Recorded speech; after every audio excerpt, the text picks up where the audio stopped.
fairly big year for Studio Series this year between all the Rise of the Beast stuff with the Studio Series 86 sprinkled in and the introduction of Gamer Edition in Studio Series. But there's one particular Studio Series figure that has kept us all talking ever since he was revealed all the way back in February. Yeah, remember that? It's none other than Studio Series Mirage, and he is going to be the subject of today's Deceptibot 9 reviews.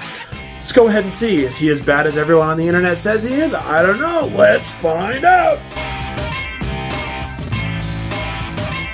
How's it going, everyone? Deceptibot 9 here, and thank you, as always, for coming back and joining me for another episode of Deceptibot 9 Reviews. Now, before we get to Mirage, I'd like to ask if you like what you see, go ahead, hit that like button. Plus, if you want to stay tuned for all the future content I've got planned, go ahead, hit that subscribe button as well. It does really, truly mean a lot to me. And to make sure you never miss an upload, go ahead and hit that notification bell as well so you can always stay informed. If you want to find me anywhere else on the internet, all of my social links are in the description down below, including an Entertainment Earth affiliate link if you want to help out me on the channel here and get your figures from Entertainment Earth. All that good nonsense. Now, with all that out of the way, let's go ahead and check out Mirage, baby. All right, and here we are with a closer look at Studio Series Mirage in his glory, question mark. I want to say, I like the figure overall, but that doesn't mean that he doesn't have a fair share of problems, because he certainly does.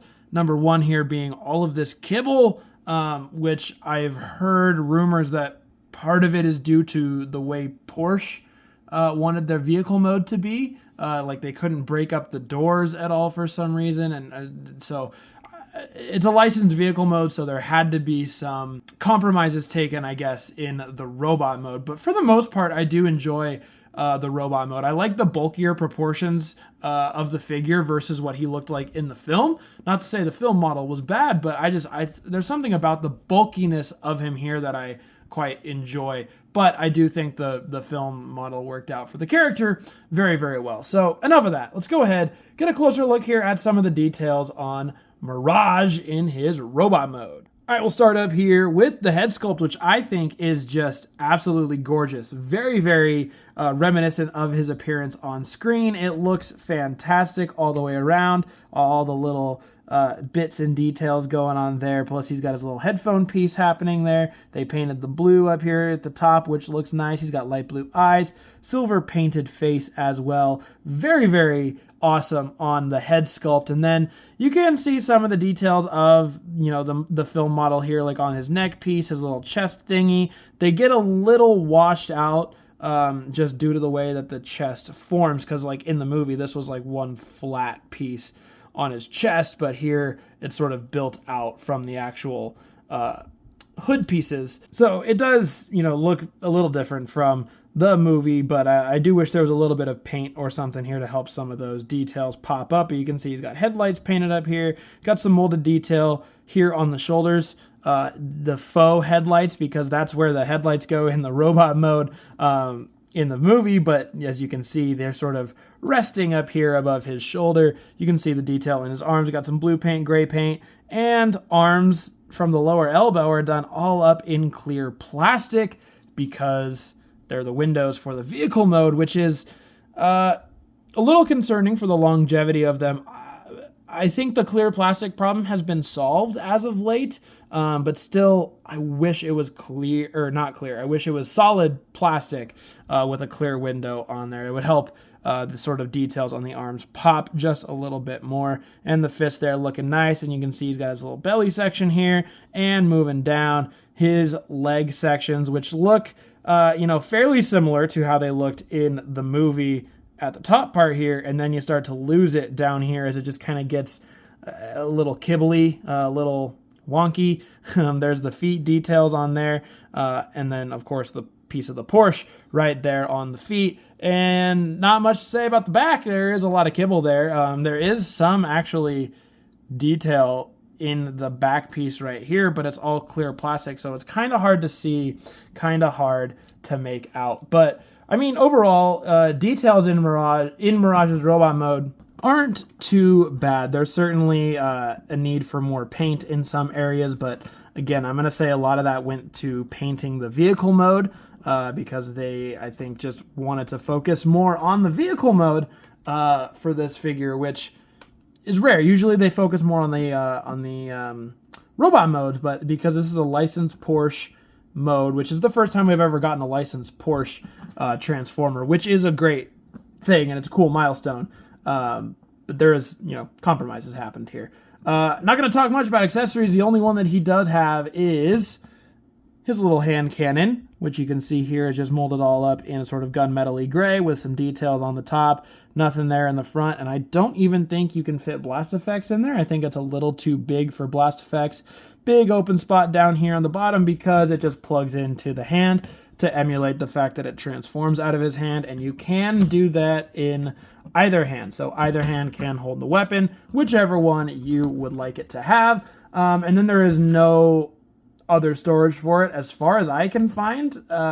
If you don't want to have the gun on him, you just kind of gotta pull it off and plop it off to the side. There's no tabs or anything really anywhere. It's got some tabs on the side of it, but that's for the vehicle mode storage, which is not accessible. I mean, it is accessible right down here at the bottom of the legs, but can't really tab it into the back or anything anywhere. So that's a little weird, but it is what it is, I guess. So you can just leave it on there, whatever you want to do with it. Now let's talk about my biggest problem with this figure, the articulation. So the deal with Mirage's articulation here is he has a lot of articulation built into the figure.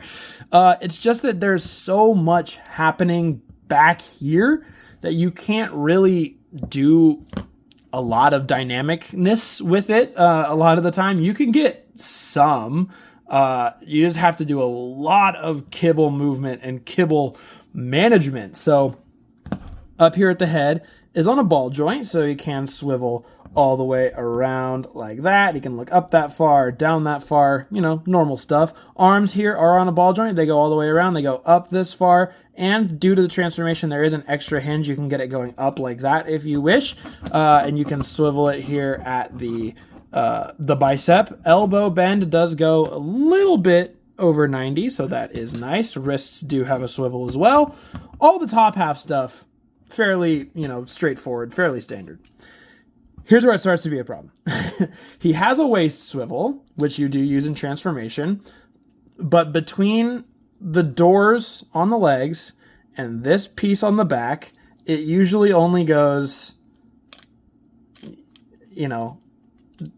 this far, depending how you have it. You have to either, rotate these door panels out of the way to be able to swivel it around more, and then you can't really pull the legs out. Or you have to flap this out and then put it back down over the top in order to get something like this. So, he can swivel that far if you move all the kibble around, which is kind of annoying when you're trying to pose a figure, right? Legs also are on ball joints. They go forward that far, which is great, and they go backwards that far, which is great. They go out about that far. It's a very mediocre split. It needs some work there for sure on the split. And it depends also if the doors are in the way, right? If you have them angled up like this, it just blocks it. It's just so clunky right there. He does also have a swivel here at the upper thigh, but it mostly only goes inward because, again, you're going to try to twist it the other way and it just gets blocked by the door kibble, so it's not going to go anywhere. And he has a knee joint right here as well, which you can get it to bend a little under 90. It's not even quite 90, but again, you have to move the door piece all the way up out of the way, and then even then it gets blocked right about there, right? So if you have the door piece down here, you have to make sure the wheel isn't getting stuck on it, because sometimes the wheels flip out and they'll catch on it. So you have to make sure the wheel's out of the way, and if your door is down here, you're not going to be able to bend it unless you push it, and it pushes all the kibble around. Really annoying in the leg sections to get some decent poses out of the guy. And then his feet. Inherently, the feet are not a problem, but they're on ball joints. So you get a lot of range out of them. Obviously, you can swivel them all the way around. They go up and down and, ankle tilt in and out. But the problem is they're ball joints. And sometimes ball joints are going to lose their tightness over time, or they might not have any to begin with. And these ankles right here are holding all the weight of the figure. See that? And he's so rocky. I'm worried about the longevity of those ball joints over time, how well he'll be able to stand and whatnot down the line, but we'll see. I mean, yeah, whatever it is. It is what it is. He's kind of a pain in the ass to pose, but you can very occasionally get a nice dynamicness out of him. So for the most part, he's mostly going to be standing still, and I will be posing his arms around, because he kind of, he looks a little, he looks like Mirage right there. He's got a little sassy on the arm and popping the other arm out. So, you can get some fairly decent ones out of it. It's just the more dynamic battle-y poses that you're going to start getting frustrated or losing some of that. So, you know what? Enough about the articulation and how not very great it is. Let's go ahead, do a couple quick comparisons before we get transformed up into the vehicle mode here. Here's Mirage with Legacy Crasher, because I don't actually have Kingdom Mirage, so you can see how Studio Series Mirage would look with the Kingdom Mirage body mold, so you can see how the character evolved from G1 to the screen. Here's Mirage with the Core Class Exosuit Noah, which is a figure that I absolutely love, and, of course, is also technically Mirage. All right, and here's Mirage with the rest of his Rise of the Beasts Autobot squad. Obviously, we got Studio Series Prime, Studio Series Bumblebee, Studio Series RC, and the mainline Wheeljack for now, because we're still waiting until about February to get the Studio Series Wheeljack out. But he does fit in rather nicely with the rest of his guys here, and the scale seems fairly accurate with that. That's about the sizes that I remember with them, so there's a win. All right, moment of truth. Let's go ahead and get Mirage transformed up here into his Porsche mode.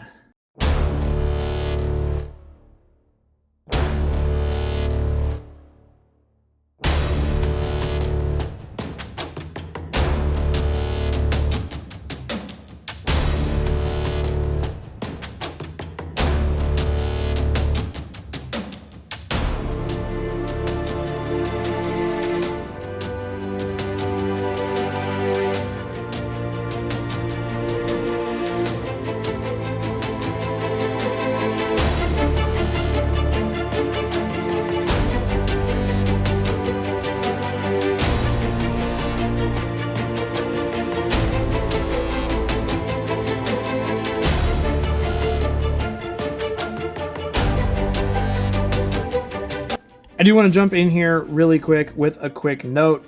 The instructions want you to do this a different way. They want you to tab these arms in first and then pull this section out and rotate. You'll see in a minute. I have found it a lot easier to pull the waist section out here first, rotate it up, and get the legs all situated like this, and then close it up there, so that you can get the legs situated before you even touch any of the leg panels and the arms, so you can get that situated. The instructions want you to do all the leg stuff like first and then the arms. It just gets a little complicated. So anyway, do that part first. Now back to it here.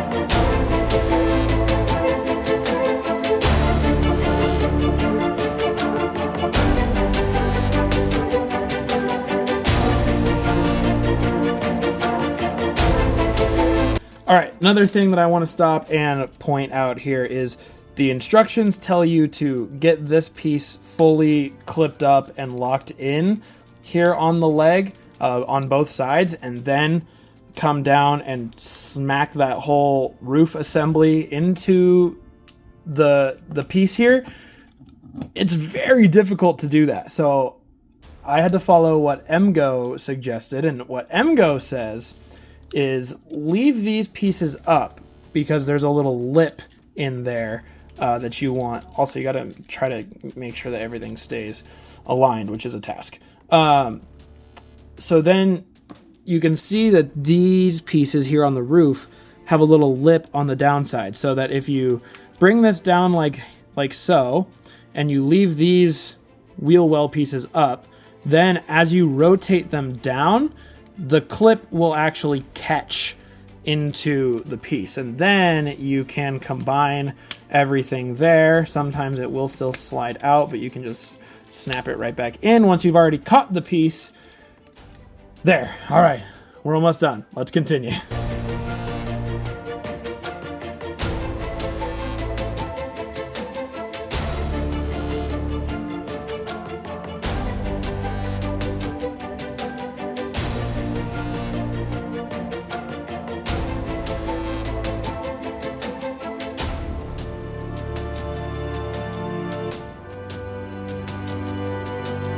All right, and here is Mirage all fully transformed up into his vehicle mode. And I do have to say that I can tell that the budget for the figure went to this mode right here because it is really nice. The Porsche mode itself is really nice, albeit it does have some panel lining here and there. But I think overall it comes out to a very nice looking Porsche alternate mode. Which, you know, kind of sometimes makes me want to leave him in this mode overall. But enough of that. Let's go ahead, check the details on the Porsche really quick. All right, so as you can see, it is all done up in a nice silver paint all around with, of course, some blue highlights here and the Porsche logo. It is really cool to finally see that on a Transformer for once. I hope this... you know, there's a part of me that wants the partnership to continue so we can get more licensed Porsche vehicle modes, but sometimes we might have to take the compromise, but because we don't want the robot modes to be so compromised. But anyway, looking here at the front, he does have this nice blue stripe here on the hood, which we get the headlights painted up right here as well, and the turn signal lights with the grille there. All of these windows are in a smoky translucent plastic. Nothing here really on the wheels. They're just there being wheels. On the back, he's got the brake lights painted all up right there, and he's got the little blue there on the spoiler. And if you look underneath, it's honestly not too much robot kibble. His head is there, his chest and his tummy. You can see his shoulders and his little feet sticking up there, but it's not terrible. Overall, yeah, I think the vehicle mode here is really, really neat. I do actually really like it. Can he roll? He can. He actually rolls really, really well, which is nice. So yeah, the highlight of this figure is definitely going to be here in that vehicle mode if you can get past that transformation. It's tricky, but you can do it, I promise. I believe in you all. Anyway, let's go ahead and hit a couple quick comparisons here with Mirage before we wrap this thing up. All right, here is Studio Series Mirage with Crasher. Again, the Kingdom Mirage mold, so you can kind of see the Porsche versus the F1 style, which Mirage did actually transform into for a quick second in the movie. So I think if we can get a World War II Bumblebee figure, we can get a Rise of the Beasts F1 Mirage.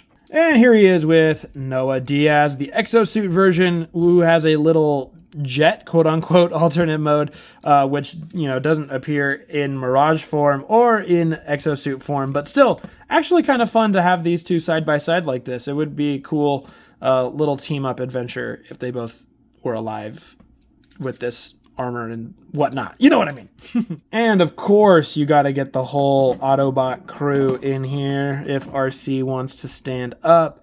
Kind of able to recreate that famous picture that we saw many, many years ago now at this point, with the whole crew. And scale, I feel like, works out fairly well here. Obviously, the mainline wheel jack is a little small. Studio Series should hopefully be a little bit bigger. I mean, this is where it gets wonky. There's no way a motorcycle is that much taller than a Porsche, but, you know, compromise, whatever. This, I don't know, honestly, if this is fairly accurate. It seems like it could be, for the most part, the Camaro and the Porsche being about the same size, with the Camaro being a little taller. It is lifted and whatnot, so could be that. And then a truck versus a Porsche. Yeah, it seems like it could line up. Maybe the Porsche is a little too long, but yeah, there's our whole Autobot crew, and I honestly really can't wait for Studio Series Wheeljack. Alright, that's going to about do it for my closer look at Studio Series Mirage. So let's go ahead and make our way back up to me for my final Mirage thoughts. Alright, so my final thoughts on Studio Series Mirage here is, well, I don't necessarily agree with a lot of people on the internet who say he's the worst Studio Series figure of the year. I'm not sure who I'd give that to. Maybe Gamer Barricade? It's kind of tough. There are a lot of things that I do actually like about Mirage, and I like the figure overall, but of course that does come with some problems in the robot mode with the kibble. The transformation can be a little clunky and fiddly, but he has a really nice vehicle mode. He has good paint and detail all around. It's just those other few things drag him down quite a bit. But I am happy that I finally have him, and I'm enjoying him, so there's that. Alright guys, that is going to do it for my full review of Transformers Rise of the Beast Studio Series Deluxe Mirage. Go ahead and let me know your thoughts on Mirage in the comments down below. I know there are a lot of thoughts about Mirage. This whole year we've been talking about Mirage. But anyway, let's go ahead and talk all things Studio Series Mirage in the comments down below. And guys, that is going to take us to the end of another Transformers review. So with all that said, guys, I've been your host, Deceptibot9. Thank you, as always, for being here and joining me. And I will see you guys later.